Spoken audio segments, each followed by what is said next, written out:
অর্জুন সিং যাচ্ছে না, কেন যাচ্ছে না? ইনভেস্টিগেশনে কোঅপারেট করলেই হয়। কিন্তু এটা অর্জুন সিংয়ের প্ল্যান। অ্যাকচুয়ালি আমার ধারণা অর্জুন সিং নিজে রাজনীতিতে বেঁচে থাকতো, তাই সভাপতির দৌড়ে কে বেশি গালাগালি খাবে এই কম্পিটিশন চলছে। Suvendu is doing better, but Dilip Ghosh পিছিয়ে নেই।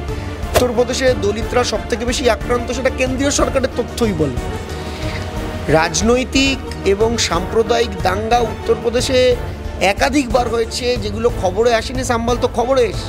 এবং আমাদের মৌলিক অধিকার, রাইট টু ফর্ম অ্যাসোসিয়েশন, আমাদের অর্গানাইজেশন করা, সংগঠন করা, অ্যাসেম্বল করা, এটার অধিকার, সবার অধিকার। প্রাপ্ত বসুর অধিকার, সুজন চক্রবর্তীরও অধিকার, আমারও অধিকার, আপনারও অধিকার। এবং সেই অধিকারের উপর যারা আক্রমণ করছেন তারা সংবিধান, গণতন্ত্র কিচ্ছু মানে না। আমি খুব পরিষ্কার বলি যে আরএসএস হোক, বিজেপি হোক, বাংলার মানুষ ধর্মকেন্দ্রিক বা আরএসএস কেন্দ্রিক তারা ভোট দেয় না। পশ্চিমবঙ্গ সরকার গণতান্ত্রিকভাবে তারা পুলিশ ঢোকাতে চায় না বিশ্ববিদ্যালয়ে, ঢোকায়নি, পুলিশ দিয়ে অ্যারেস্ট করেনি যারা বিদ্যার্থী তাদের। কিন্তু ওখানে যে ক্রমাগতভাবে বাম, অতি বাম, এবং আমি খুব দায়িত্ব নিয়ে বলছি এদের সঙ্গে বিজেপির যোগাযোগ আছে, তিনি যখন এটা করছেন এতে তিনি হাস্যসম্পদ হয়ে উঠছেন। কারণ এই ছবিগুলো তো মানুষের কাছে খুব পরিষ্কার যে সে কোনোদিন সাম্প্রদায়িক লড়াই করত না, তার মনের মধ্যে হিন্দু মুসলমান আলাদা নেই, কিন্তু তাকে এটা করতে হচ্ছে কারণ কি তাকে নির্বাচনে জিততে হবে। 1 কোটি হিন্দু এবং 1 কোটি মুসলমান একদম সুরক্ষিত হয়ে যায় যখন তাদের শাসন ভারটা বিজেপির উপর চলে যায়। আরে হিন্দুদের জন্য কে করেছে? তেলের দাম কমিয়েছেন, গ্যাসের দাম কমিয়েছেন, ওষুধের উপর জিএসটি তুলে দিয়েছেন, ক্যান্সার ওষুধের দাম কমিয়ে দিয়েছেন। বুধবার গভীর রাতে জগদ্দলে 7 রাউন্ড গুলি চলে এবং বোমাবাজির ঘটনাও ঘটে, এবং এই ঘটনাটি ঘটেছে অর্জুন সিংয়ের বাড়ির অদূরে। বারংবার অর্জুন সিং যেখানে থাকেন তার পার্শ্ববর্তী এলাকায় কেন এই বোমাবাজি এবং এই ধরনের গুলি চলার এই ধরনের খবর আমাদের সামনে আসে? দেখুন, এটার সবচেয়ে ভালো উত্তর প্রথম একজন দিতে পারবেন, তার নাম হচ্ছে অর্জুন সিং। আর আরেকটা এর ভালো উত্তর দিয়েছিলেন অভিষেক বন্দ্যোপাধ্যায়। তিনি যখন প্রচারে গেছিলেন ব্যারাকপুর লোকসভা কেন্দ্রে, তখন তিনি বলেছিলেন যে অর্জুন সিংকে যখন তিনি তৃণমূলে নিয়ে আসেন তারপর থেকে অর্জুন সিংকে উনি খাঁচায় পুরে রেখেছিলেন। এবার তারপর অর্জুন সিং বিজেপিতে যায়, টিকিট না পেয়ে, আমরা টিকিট দিই না, আমাদের সেই সাহস দেখায় দল। তারপর তিনি যখন বিজেপিতে যান, বিজেপি তাকে উন্মুক্ত করে দেয়, এবং উন্মুক্ত করে দেওয়ার ফলে যেটা হওয়ার সেটাই হয়েছে। মানুষের ভোটে বিজেপি ওখানে জিততে পারেনি, আর না জেতার ফলে সেখানে অর্জুন সিং অ্যান্ড কোম্পানি এখনও ঝামেলা চালিয়ে যাচ্ছে, ছোটোখাটো গেরিলা আক্রমণ করে যাচ্ছে। দেখুন, এটা তো আপনি প্রত্যেকটি মানুষকে চেক করতে পারবেন না, প্রত্যেকটি মানুষকে দাঁড় করিয়ে চেক করতে পারবেন না। তখন আবার বলবে গণতন্ত্র চলে যাচ্ছে, গণতন্ত্র চলে যাচ্ছে। অর্জুন সিংকে ডাকা হচ্ছে ইনভেস্টিগেশনের জন্য, অর্জুন সিং যাচ্ছে না, কেন যাচ্ছে না? ইনভেস্টিগেশনে কোঅপারেট করলেই হয়। কিন্তু এটা অর্জুন সিংয়ের প্ল্যান। অ্যাকচুয়ালি আমার ধারণা অর্জুন সিং নিজে রাজনীতিতে বেঁচে থাকতো, এবং অর্জুন সিংয়ের সিঙ্গেল পয়েন্ট পলিটিক্যাল মেরিট হচ্ছে বন্দুক, বোম, গুলি ইত্যাদি ইত্যাদি। না উনি ভালো বক্তৃতা করতে পারেন, না উনি ভালো সংগঠন করতে পারেন। তো ওনার এই বোম গুলিটাই ওনার একমাত্র বেঁচে থাকার মেরিট, পলিটিক্যালি বেঁচে থাকার মেরিট, তাই এইভাবেই উনি চেষ্টা করছেন। আচ্ছা দাদা, দীর্ঘদিন ধরে খবরের শিরোনামে রয়েছে যাদবপুর বিশ্ববিদ্যালয়, এবং যাদবপুর বিশ্ববিদ্যালয়কে ঘিরে জনস্বার্থ মামলাও হয়।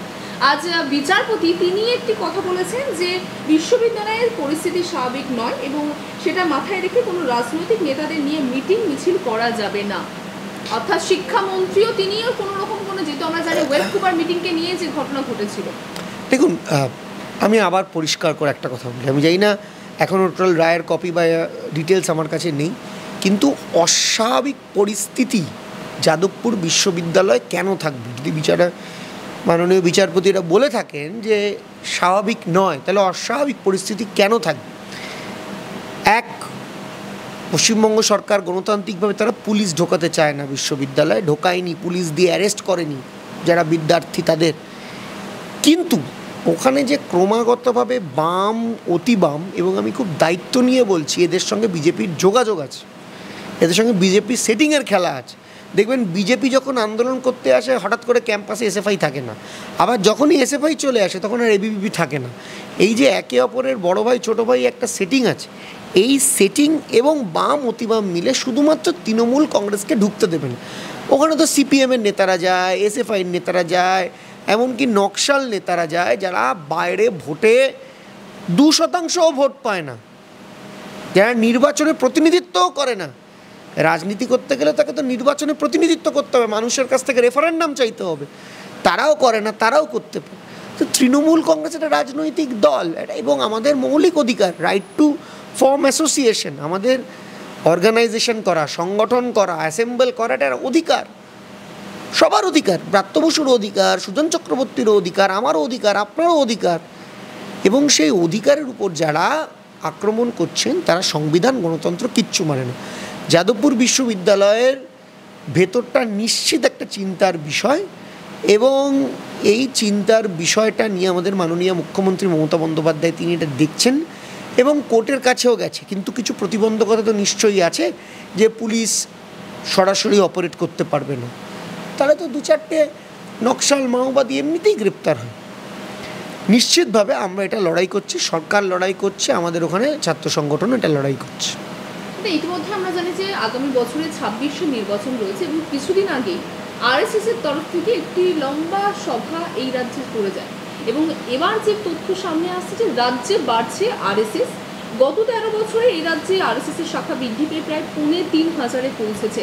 তৃণমূল কংগ্রেস সর্বত্রই আরএসএস এর বিরোধিতা করে আছে, তারপরেও কিভাবে রাজ্যে এত দ্রুত বাড়ছে আরএসএস?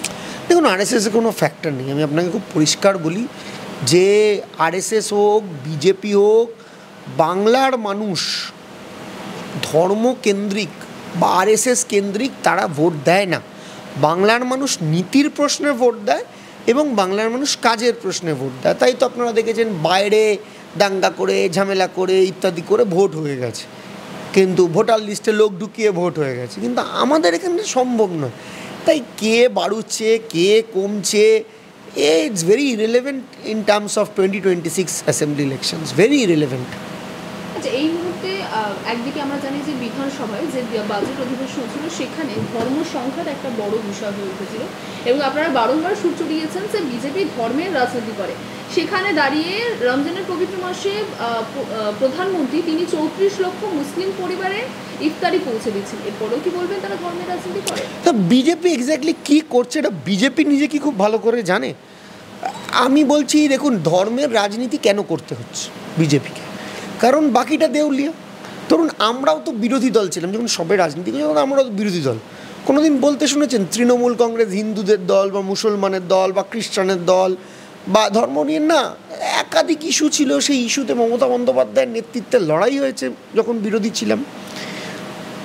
এখন আজকে মমতা বন্দ্যোপাধ্যায়ের সরকারের আইদার বিরোধীদের কোনো ইস্যু নেই, স্বাভাবিক একটা সরকার চলছে, এখানে উন্নয়নের সরকার চলছে, সেখানে নন্দীগ্রাম নানুনের মতো হত্যাকাণ্ড হয়নি, বিসি রায় হাসপাতালে একাধিক শিশু কোনো দিন মারা যায়নি, হ্যাঁ, কোথাও বিশাল রকমভাবে বিষক্রিয়া হয়নি, কৃষকদের আত্মহত্যা করতে হয়নি, গোর্খাল্যান্ডের আন্দোলনে দিনের পর দিন দার্জিলিং বন্ধ হয়নি, লালমাটি অঞ্চলে দিনের পর দিন মুক্তাঞ্চল থাকেনি।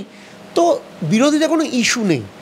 আর বিরোধী দলে মমতা বন্দ্যোপাধ্যায়ের মতো কোনো নেতা নেই।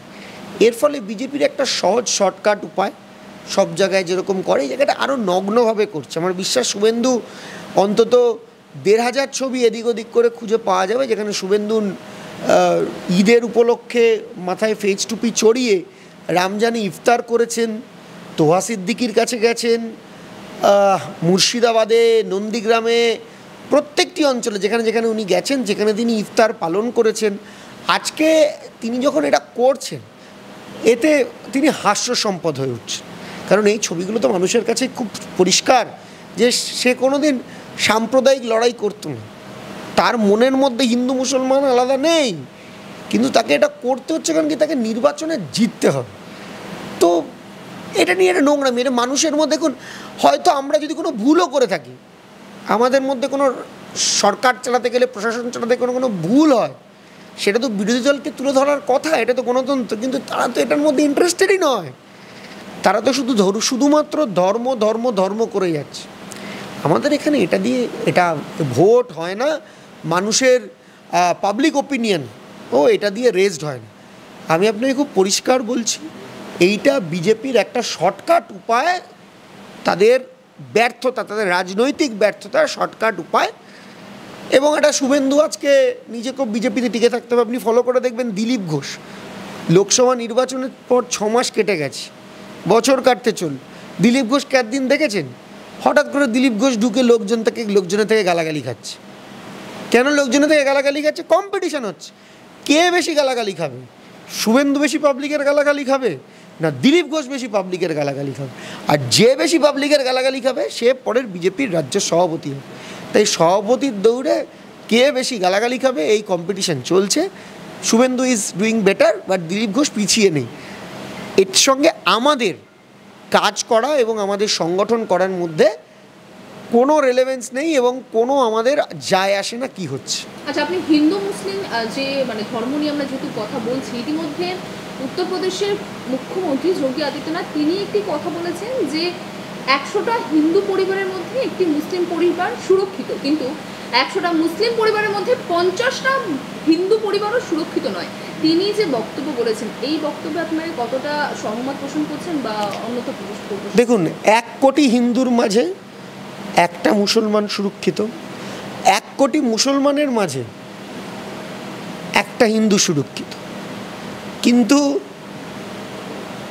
1 কোটি হিন্দু এবং 1 কোটি মুসলমান একদম সুরক্ষিত হয়ে যায় যখন তাদের শাসন ভারটা বিজেপির উপর চলে যায়।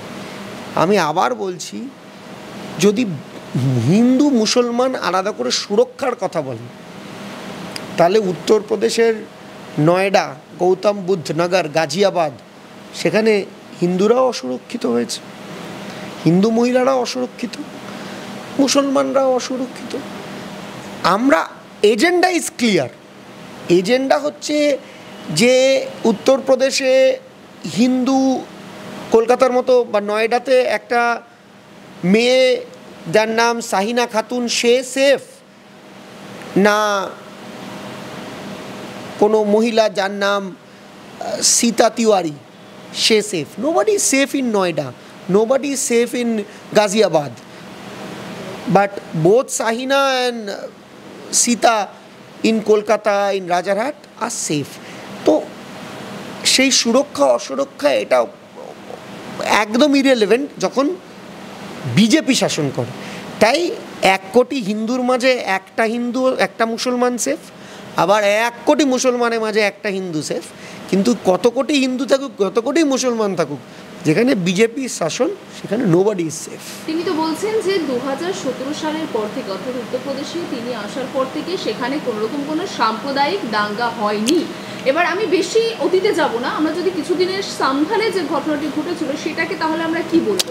না না, উত্তরপ্রদেশে ল অ্যান্ড অর্ডারটাই ঠিক নেই সেটা কেন্দ্রীয় সরকারই বলে। উত্তরপ্রদেশে দলিতরা সব থেকে বেশি আক্রান্ত সেটা কেন্দ্রীয় সরকারের তথ্যই বলে। রাজনৈতিক এবং সাম্প্রদায়িক দাঙ্গা উত্তরপ্রদেশে একাধিকবার হয়েছে, যেগুলো খবরে আসেনি। সাম্বাল তো খবরে এসে 1000বার হয়েছে, আমরা বহুবার দেখেছি। উত্তরপ্রদেশে শুধু রাজনৈতিক সাম্প্রদায়িক দাঙ্গা নয়, পুলিশের কানের পাশ থেকে কেউ কাউকে গুলি মেরে চলে যাচ্ছে। তো যোগী হিমসেলফ হি নোজ যে ভোট যদি উল্টো দিকে বিজেপি বিরোধী ভোট যদি একজোট হয়, আজকে লোকসভায় যা নির্বাচনের রেজাল্ট আমরা দেখতে পেয়েছি তাতে বোঝা যাচ্ছে ওনার শাসন টলমলও। ওখানে বিরোধী সমাজবাদী পার্টি অনেক বেশি এগিয়ে গেছে এবং আপনারা দেখেছেন যে রাম মন্দির নিয়ে এত বেশি হই হই করেছে সেখানে জিততে পারেন। যেখানে রামকে স্থাপন করেছে রাম তাকে হারিয়ে দিয়েছে। তো রাজনৈতিকভাবে ধর্মকে ব্যবহার করতে গিয়ে যোগী আজকে বাঘের পিঠে চড়তে গেছিল, তার রেজাল্ট হয়েছে। আচ্ছা, আপনার কি মনে হয়, আপনি কিছুক্ষণ আগে বললেন যে বিজেপির কোনো রকম কোনো ইস্যু নেই, সেখানে দাঁড়িয়ে একজন রাজ্যের মুখ্যমন্ত্রীর এ ধরনের মন্তব্য কি আগামীতে কোনো ইস্যু তৈরি করার এটা কি প্রচেষ্টা শুধুমাত্র রাজ্যব্যাপী না কেন্দ্রব্যাপী? এজেন্ডাটাই তো ঘুরিয়ে দিচ্ছে। ওদের ধারণা হচ্ছে, কি করে এদের ধারণা হয়, রাজনীতি কতটা শিখেছে জানি না, ধারণা হচ্ছে যে শুধু হিন্দুরা বিজেপিকে গিয়ে ভোটটা দেবে। হিন্দুর সংখ্যাগরিষ্ঠ, তাই সংখ্যাগরিষ্ঠ ভোট পেলে তারা সরকারে আসবে। এরা বুঝছে না যে হিন্দু তার জাতিসত্তার ভিত্তিতে কোনো ভোট হয় না, মুসলমানরা জাতিসত্তার ভিত্তিতে ভোট হয় না। হিন্দুরা আমাদের ভোট দেবে, মুসলমানরা তৃণমূলে ভোট দেবে। আমরা যে সিট দক্ষিণ 24 পরগনায় হারলাম, দক্ষিণ 24 পরগনাতে আমরা কটা সিট হেরেছি? একটা হেরেছি। আমরা তো বেহালা হারিনি, আমরা বেহালা পূর্ব হারিনি, বেহালা পশ্চিম হারিনি, হিন্দু প্রধান এলাকা আমরা হারিনি। আমরা হেরেছি কোথায়? যেখানে 68% মুসলমান, ভাঙড়, আমরা হেরেছি। তো হিন্দু মুসলিম আলাদা করে ভোট হয় না। ওদের কে একটা বুঝিয়ে দিয়েছে যে হিন্দু ভোট দেবে ওদের, তাই হিন্দুর ভোটটা পেয়ে গেলেই আমরা জিতবো। শুভেন্দুরা বলেওছে যে আমি হিন্দুর ভোটে জিতছি, হিন্দুর ভোটে জিতছি, হিন্দুরা ভোট দিন, হিন্দুরা ভোট দিন। আরে হিন্দুদের জন্য কী করেছেন? তেলের দাম কমিয়েছেন, গ্যাসের দাম কমিয়েছেন, ওষুধের উপর জিএসটি তুলে দিয়েছেন, ক্যান্সার ওষুধের দাম কমিয়ে দিয়েছেন। কী করেছেন হিন্দুদের জন্য? রেলে সিকিউরিটি হয়েছে, রেলে ট্রেনে অ্যাক্সিডেন্ট হলে হিন্দুরা মরে না। পরপর যে একের পর এক ট্রেনের অ্যাক্সিডেন্ট হচ্ছে, তাতে হিন্দুরা একজন মারা যায়নি, কজন মুসলমান মারা গেছে। তো হিন্দুরা কেন ভোট দেবে? এইটাই এরা বোঝে না। এই একটা ইস্যু এরা বাজিয়ে রাখছে যে হিন্দুদের ভোট আমরা চাই, হিন্দুদের ভোটটা আমরা চাই। হিন্দুদের ভোট পেতে গেলে হিন্দুদের জন্য তো অন্তত কিছু করতে হবে। হিন্দুদের তেলের দামটাও তো কমিয়ে দিতে হবে, যেটা মুসলমানরা 100 টাকা দিয়ে ডিজেল নিক, হিন্দুরা 30 টাকা দিয়ে নেবে, এত করতে হবে এটা। তো এটা যখন করছে না, শুধুমাত্র হিন্দু মুসলমান করে ভাবছে কি একটু ধর্মে একটু সুড়সুড়ি দিয়ে যদি ভোটটা বার করে দেওয়া যায়, কোনো কাজ না থাকলে যা হয়, তো সেটা করার চেষ্টা করছে। আমি আবার বলছি, 2024-এর লোকসভা নির্বাচন বিজেপির কাছে আই ওপেনার হওয়া উচিত ছিল, যে ধর্মের ভিত্তিতে ভোটার হচ্ছে না, এটা তাদের আই ওপেনার হওয়া উচিত ছিল। আমি জানি না এরা কেন দেখেও শিখছে না, ঠেকেও শিখছে না। এরা এটা কন্টিনিউ করলে মুছে যাবে কিছুদিন। আপনার কি মনে হয় যে কেন্দ্র বিজেপি আর রাজ্য বিজেপি মতাদর্শের মধ্যে তফাৎ আছে? কারণ যেখানে মুখ্যমন্ত্রী বলছেন সবকা সাথ সবকা বিকাশ, সেখানে আমরা দেখতে পাচ্ছি যোগী আদিত্যনাথ হিন্দু মুসলিম নিয়ে এরকম বক্তব্য রাখছেন। এ রাজ্যে বিরোধী দলনেতা বলছেন তিনি শুধু হিন্দুদেরই বিধায়ক। দেখুন, আমি একটা আপনাকে সোজা কথা বলি, কেন্দ্র বিজেপি, রাজ্য বিজেপি, আলাদা করে বিজেপি, গোয়ার বিজেপি, এ তো বহু। মণিপুরের বিজেপি আবার গোমাংসের পক্ষে, আবার দিল্লির বিজেপি বিপক্ষে। তো এই কলমি শাকের ক্যাশ মেমো নিয়ে আলোচনা করা খুব ডিফিকাল্ট, খুবই ডিফিকাল্ট। আইডিওলজিক্যালি বিজেপিকে বিচার করা খুব ডিফিকাল্ট। কারণ কি, ধরুন একজন দলের শীর্ষ নেতা, প্রধানমন্ত্রী, তিনি স্বচ্ছ ভারত মুভমেন্টের জন্য গান্ধীজির চশমা চালাচ্ছেন, আর এন্টায়ার বিজেপি ব্লকে ব্লকে নাথুরাম গোডসের গলায় মালা দিচ্ছে। তো এই ভণ্ড, এই ভণ্ডামি, এবং এই ভণ্ডামিটা প্রকাশ পেয়ে গেছে। তাই জন্য তো আমি আবার বলছি, ইস্যু নেই, এজেন্ডা নেই, এজেন্ডা ছাড়া এরা কথা বলছে। তো এজেন্ডা ছাড়া কথা বলতে গেলে যা হয়, এ এক বলছে, ও এক বলছে। আচ্ছা, একটা শেষ প্রশ্ন করবো, তাহলে আপনার মতে কি যে আগামী বিধানসভা নির্বাচনে কি এটাই হতে চলেছে, ধর্ম বনাম ধর্ম না ধর্ম বনাম কর্ম? বিধানসভায় হতে চলেছে মমতা বন্দ্যোপাধ্যায় 2026 বনাম মমতা বন্দ্যোপাধ্যায় 2021। এবং আমি আপনাকে দায়িত্ব নিয়ে বলছি, 2021 সালের মমতা বন্দ্যোপাধ্যায়ের ফলাফলকে 2026-এ মমতা বন্দ্যোপাধ্যায়ের ফলাফল 10 গোল দিয়ে হারিয়ে 250 বিধায়ক নিয়ে পুনরায় ক্ষমতায় আসবে। তাই এখানে কে অপোজিশন, বরং সেকেন্ড, থার্ড, ফোর্থ, ফিফথ কারা হবে এবং কারা নোটার সঙ্গে লড়াই করবে, এইটা অপোজিশনরা বসে একদিন নিজেদের মধ্যে ডিসাইড করে নিক, আমাদের অসুবিধা নেই। কিন্তু আমাদের কম্পিটিশান আর কারুর সঙ্গে নয়। আমরা ভালো কাজ করেছি, আমাদের সরকার আরও ভালো কাজ করেছে, এই ভালো কাজ করার উপর ভোট হবে। ইররিলেভেন্ট হিন্দু মুসলমান এই এজেন্ডায় বাংলার মানুষ বিশ্বাস করে না। But since it's a very touchy and very delicate issue, সন্ধ্যাবেলার খবরের চ্যানেল তো কিছু একটা করতে হবে, তো তারা এটা চালায় এবং মানুষ এটা এনজয় করে, দিস মাচ। এর বাইরে না বিজেপির লিডারশিপ আছে, না বিজেপির সংগঠন আছে, না বিজেপির এমন কিছু কাজ করেছে যার ভিত্তিতে ভোট চাইবে, এটা করার আছে। বাংলা হান্টের আরও খবর দেখতে নজর রাখুন। বাংলা খবর মানেই বাংলা হান্ট।